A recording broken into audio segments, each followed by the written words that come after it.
श्रावण सोमवार व्रत कथा। श्रावण सोमवार की कथा के अनुसार अमरपुर नगर में एक धनी व्यापारी रहता था। दूर दूर तक उसका व्यापार फैला हुआ था। नगर में उस व्यापारी का सभी लोग मान सम्मान करते थे। इतना सब कुछ होने पर भी वह व्यापारी अंतर्मन से बहुत दुखी था, क्योंकि उस व्यापारी का कोई पुत्र नहीं था। दिन रात उसे एक ही चिंता सताती रहती थी, उसकी मृत्यु के बाद उसके इतने बड़े व्यापार और धन संपत्ति को कौन संभालेगा। पुत्र पाने की इच्छा से वह व्यापारी प्रति सोमवार भगवान शिव की व्रत पूजा किया करता था। सायंकाल को व्यापारी शिव मंदिर में जाकर भगवान शिव के सामने घी का दीपक जलाया करता था। उस व्यापारी की भक्ति देखकर एक दिन पार्वती ने भगवान शिव से कहा, हे प्राणनाथ, यह व्यापारी आपका सच्चा भक्त है। कितने दिनों से यह सोमवार का व्रत और पूजा नियमित कर रहा है। भगवान आप इस व्यापारी की मनोकामना अवश्य पूर्ण करें। भगवान शिव ने मुस्कुराते हुए कहा, हे पार्वती, इस संसार में सबको उसके कर्म के अनुसार फल की प्राप्ति होती है। प्राणी जैसा कर्म करते हैं उन्हें वैसा ही फल प्राप्त होता है। इसके बावजूद पार्वती जी नहीं मानी। उन्होंने आग्रह करते हुए कहा, नहीं प्राणनाथ, आपको इस व्यापारी की इच्छा पूरी करनी ही पड़ेगी। यह आपका अनन्य भक्त है, प्रति सोमवार आपका विधिवत व्रत रखता है और पूजा अर्चना के बाद आपको भोग लगाकर एक समय भोजन ग्रहण करता है। आपको इसे पुत्र प्राप्ति का वरदान देना ही होगा। पार्वती का इतना आग्रह देखकर भगवान शिव ने कहा, तुम्हारे आग्रह पर मैं इस व्यापारी को पुत्र प्राप्ति का वरदान देता हूं, लेकिन इसका पुत्र 16 वर्ष से अधिक जीवित नहीं रहेगा। उसी रात भगवान शिव ने स्वप्न में उस व्यापारी को दर्शन देकर उसे पुत्र प्राप्ति का वरदान दिया और उसके पुत्र के 16 वर्ष तक जीवित रहने की बात भी बताई। भगवान के वरदान से व्यापारी को खुशी तो हुई, लेकिन पुत्र की अल्पायु की चिंता ने उस खुशी को नष्ट कर दिया। व्यापारी पहले की तरह सोमवार का विधिवत व्रत करता रहा। कुछ महीने पश्चात उसके घर अति सुंदर पुत्र उत्पन्न हुआ। पुत्र जन्म से व्यापारी के घर में खुशियां भर गईं। बहुत धूमधाम से पुत्र जन्म का समारोह मनाया गया। व्यापारी को पुत्र जन्म की अधिक खुशी नहीं हुई, क्योंकि उसे पुत्र की अल्प आयु के रहस्य का पता था।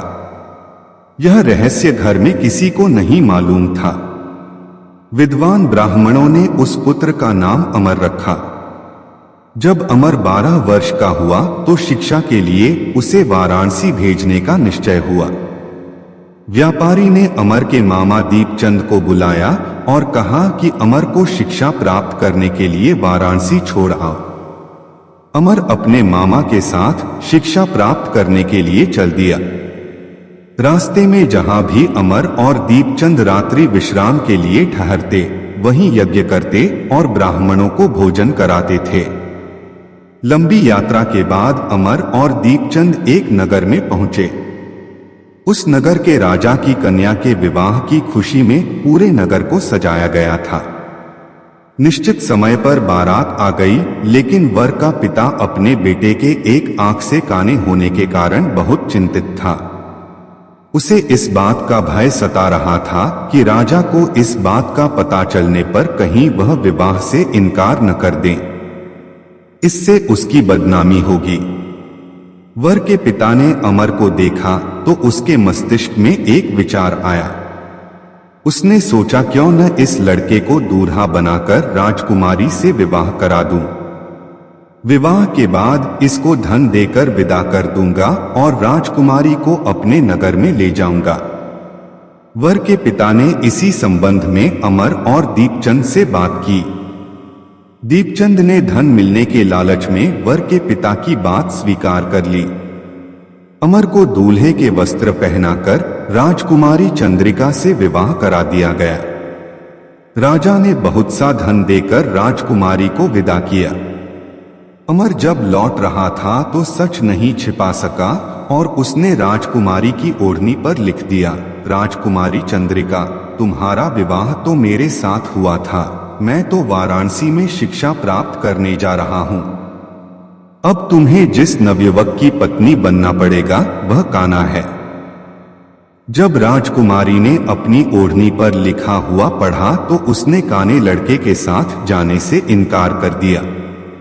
राजा ने सब बातें जानकर राजकुमारी को महल में रख लिया।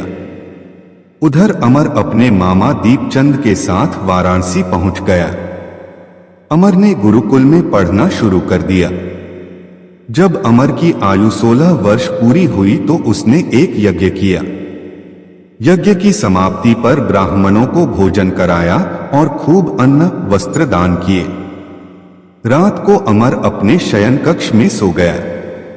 शिव के वरदान के अनुसार शयनावस्था में ही अमर के प्राण पखेरु उड़ गए। सूर्योदय पर मामा अमर को मृत देखकर रोने पीटने लगा। आसपास के लोग भी एकत्र होकर दुख प्रकट करने लगे। मामा के रोने विलाप करने के स्वर समीप से गुजरते हुए भगवान शिव और माता पार्वती ने भी सुने। पार्वती जी ने भगवान से कहा, प्राणनाथ, मुझसे इसके रोने के स्वर सहन नहीं हो रहे, आप इस व्यक्ति के कष्ट अवश्य दूर करें। भगवान शिव ने पार्वती जी के साथ अदृश्य रूप में समीप जाकर अमर को देखा तो पार्वती जी से बोले, पार्वती, यह तो उसी व्यापारी का पुत्र है। मैंने इसे 16 वर्ष की आयु का वरदान दिया था, इसकी आयु तो पूरी हो गई। पार्वती जी ने फिर भगवान शिव से निवेदन किया, हे प्राणनाथ, आप इस लड़के को जीवित करें, नहीं तो इसके माता पिता पुत्र की मृत्यु के कारण रो रो कर अपने प्राणों का त्याग कर देंगे।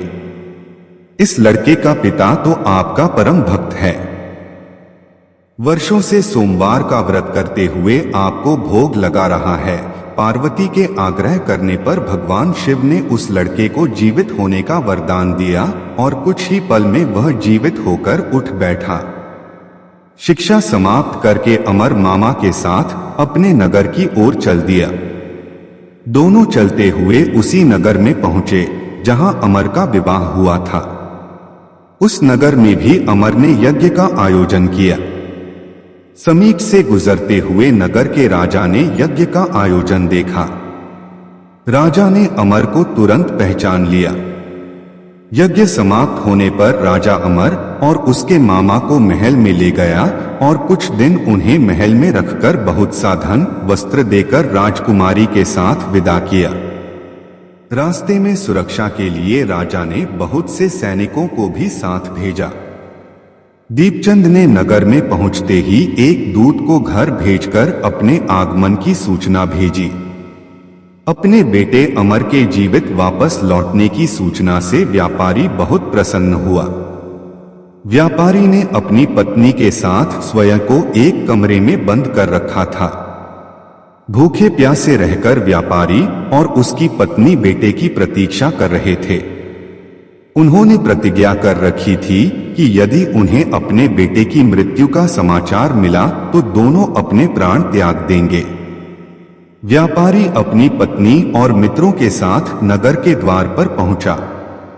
अपने बेटे के विवाह का समाचार सुनकर पुत्रवधू राजकुमारी चंद्रिका को देखकर उसकी खुशी का ठिकाना न रहा।